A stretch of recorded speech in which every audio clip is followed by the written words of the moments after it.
Essa nova arte mostra a rejeição dos dois. 45, 46, eles continuam empatados em matéria de índice de rejeição, Lula e Flávio. Mas só lembrando que o Bosco disse antes, com uma grande calcificação nos seus respectivos eleitorados, porque 82% dos que dizem votar em Lula dizem que não mudarão o voto, nem que a vaca É, tussa. E o Flávio também, a mesma coisa. Então é o que dá um pouco de razão isso pro Caiado, quando ele diz, olha, é uma eleição de rejeitados. Bom, é o que se tem neste momento e não acho que isso vai mudar muito não. Qual é o próximo arte, Alice, por favor? Datafolha, avalia o governo Lula como ótimo, ou bom, ou ruim, ou péssimo. 41, ruim e péssimo. Se eu não me engano, em relação ao Datafolha anterior, que foi de julho, estamos em agosto, final de agosto, essa curva de ruim e péssimo, ela aumentou um pouco. Ela tinha diminuído, mas aumentou.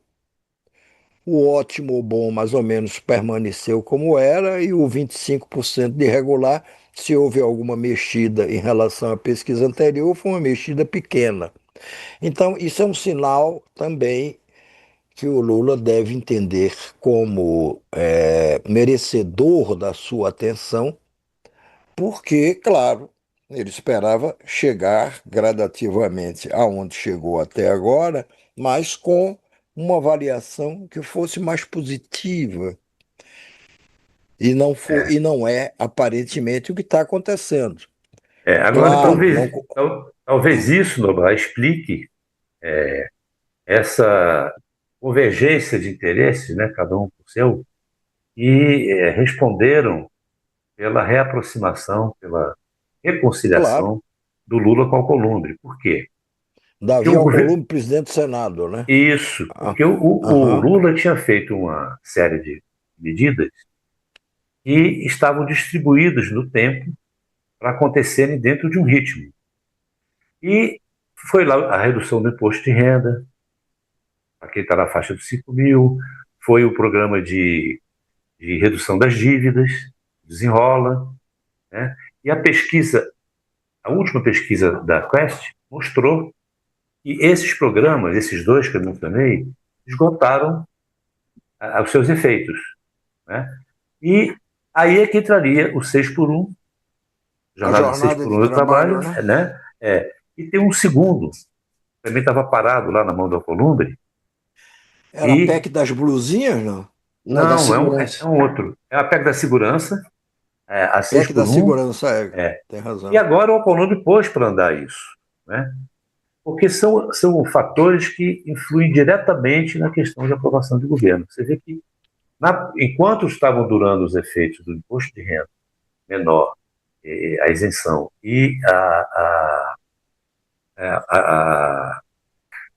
citei agora há pouco aqui, A exemplo. o programa Desenrola, Assim, a enquanto, dívida. enquanto o eleitor sentiu que aquilo Os era um aumento de efeitos, né? renda dele, era um aumento de renda, Uhum, porque ele deixou de pagar imposto de renda uhum.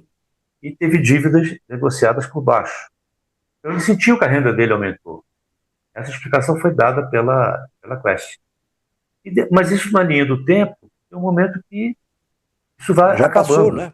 E não É. entraram novos projetos. Então eu acho que esse armistício aí com a Alcolumbre atendeu, de um lado, os interesses estaduais, eleitorais do Alcolumbre lá, no seu Amapá, e botou para andar os projetos com os quais o Lula estava Não, contando. hoje inclusive foi nomeado já o novo relator, que é um aliado do governo, relator do caso da redução da jornada de é trabalho, que é o o senador Maraziz. Omar Aziz, lá do Amazonas. Ele vai ser o relator. O Alcolumbre dizia que, olha, esse negócio de jornada de trabalho só vai se votar depois da eleição. Mas como agora ele se reaproximou de Lula e Lula dele, aparentemente fizeram as pazes, voltaram a ser amigos. É possível, eu ainda não apostaria todas as minhas fichas, mas é possível que essa redução da jornada, que essa proposta de emenda à Constituição, que reduz de 6 por 1 para 5 por 2 a jornada de trabalho, é possível que seja votada antes do primeiro turno da eleição. Se for, e se for aprovada na Câmara, já foi aprovada, mas falta o Senado. Se for aprovada pelo Senado, aí é uma coisa que pode pesar muito fortemente na reta É, final da campanha, ainda de primeiro turno, a favor do Lula. é porque O que é que a gente tem? Hein? essa é uma Hum? matéria, Noblar, e ninguém vai ficar contra. Então, Não, a, ninguém, que- ninguém a, ousa ficar com. a questão era ou para votar ou não. No momento que ela vai para voto, ou ela começa, volta a tramitar, o interesse geral na eleição é que ela passe. E pelo menos isso quebra a visão que a briga do Alcolumbre com o Lula deu de que nada mais ia andar. Então o cara já tem uma perspectiva, né? É o eleitor que eu digo. Claro. Alice, tem mais alguma arte? Não, né? Tá, agora, olha, para fechar esse bloco aqui nosso sobre a pesquisa, eu queria só ler aqui a conclusão da diretora do Datafolha, Luciana Chong, sobre, sobre isso tudo que a gente viu até agora. De acordo com ela, a pesquisa não indica uma variação significativa de nenhum segmento sociodemográfico.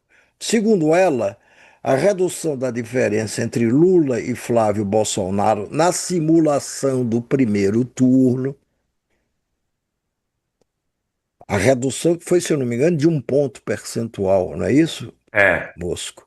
Se isso. deve essa redução, essa redução está dentro da margem de erro, que é de dois É, pontos para mais ou para menos.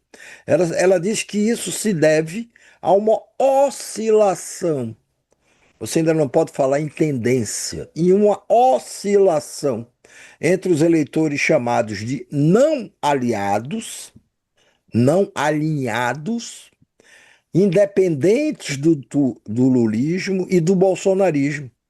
Esses eleitores representam alguma coisa como 24% total do eleitorado. Agora, eu ainda quero dizer, por último, pelo menos, ainda sobre pesquisa, o seguinte: a questão é, esta pesquisa ela não pegou ainda o efeito Lulinha. Lulinha quer dizer o empresário Fábio Luiz Lula da Silva, filho mais velho do Lula, que está sendo exposto na imprensa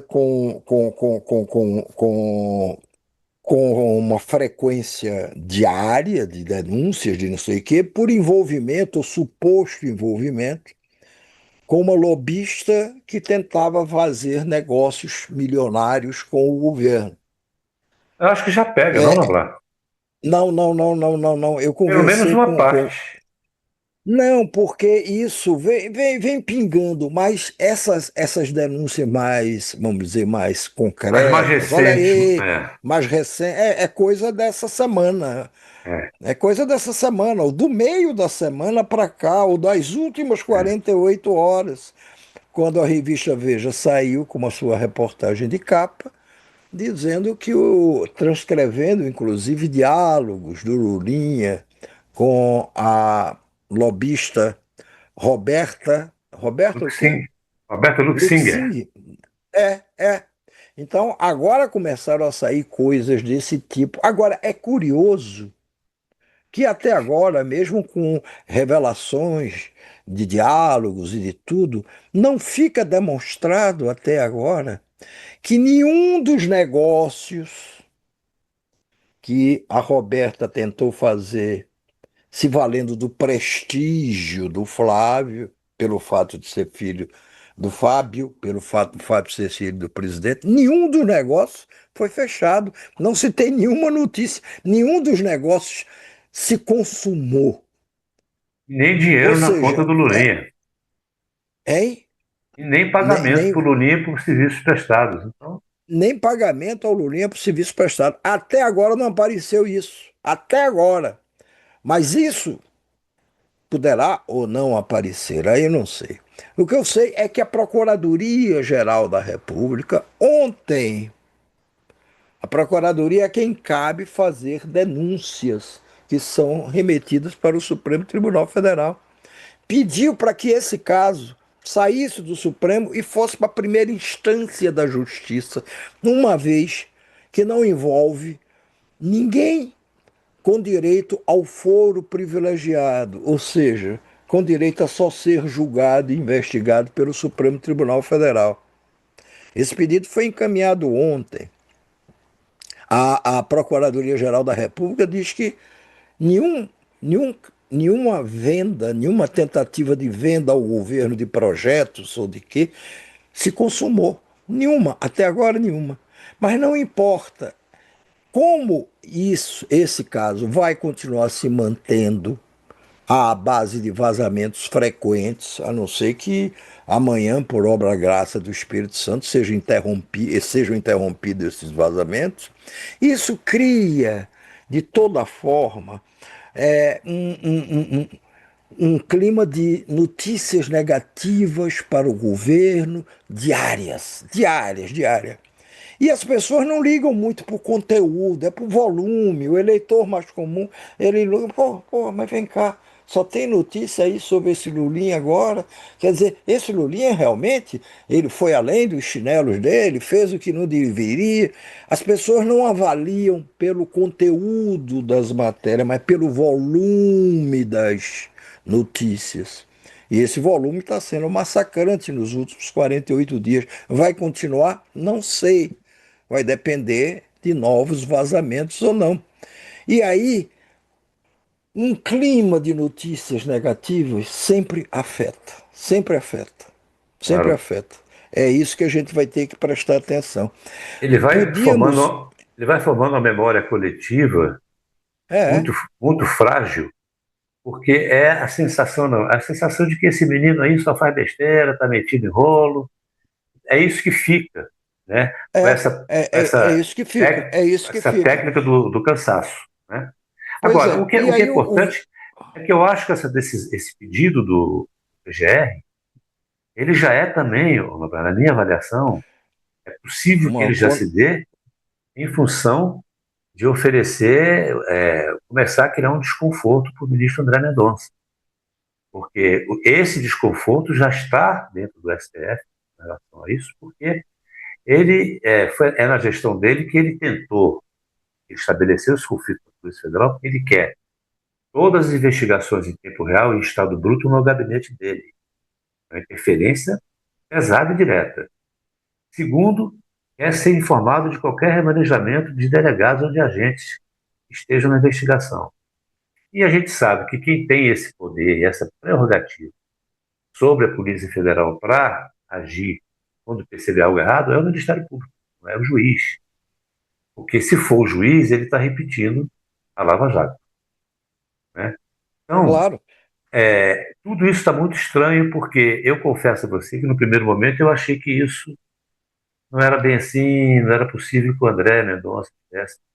Mas agora está muito escrachado. E só agora que ele mandou apurar o vazamento das coisas de uma forma muito. Hoje É, ele de mandou uma forma, apurar o vazamento de dados sigilosos é, envolvendo o Lulinha, o filho é, do presidente Lula, né? Mas por que que de, levou tanto tempo? Porque esses depois, pois vazamentos não é, datam dessa semana. depois de um Não mês, datam dessa semana.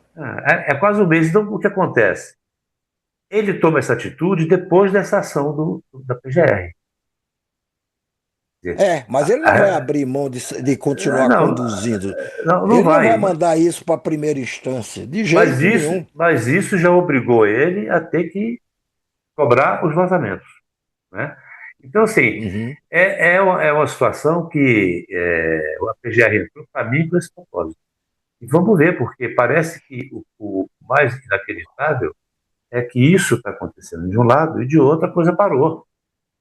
Não, do lado do escândalo do Banco Master, Daniel Vorcaro, o envolvimento do Flávio Bolsonaro com Daniel Vorcaro, o fato de ter pedido e recebido 61 milhões de reais para o filme de exaltação ao seu papai. O ministro André Mendonça, que também é relator disso, ele levou 2 meses e meio para autorizar a abertura de um inquérito. E, pela legislação que temos, neste período de eleição, de processo eleitoral desatado, pelo menos oficialmente, já não é possível você fazer apreensão, busca de documentos, apreensão de documentos contra um candidato, seja qual for esse candidato. Daí porque é provável que você não tenha, por parte da Polícia Federal, nem da Justiça, vamos dizer, nenhum maior avanço em relação à apuração do caso Master, entendeu? No caso do Lulinha, é bom, é o Lulinha, não é um candidato. Lulinha não é candidato, mas o Flávio é. Mas o Flávio é candidato, então o Flávio tem que ser poupado, como qualquer outro candidato, de investigações que possam resultar em buscas e apreensões de documentos, recolhimento de prova, neste período eleitoral. Isso beneficia o Flávio. Agora é engraçado é o seguinte, é que vaza tudo, como já foi dito aqui em relação, ou tem vazado sobre o caso do Lulinha, sobre a investigação Pois é. do caso Master, não, não. É,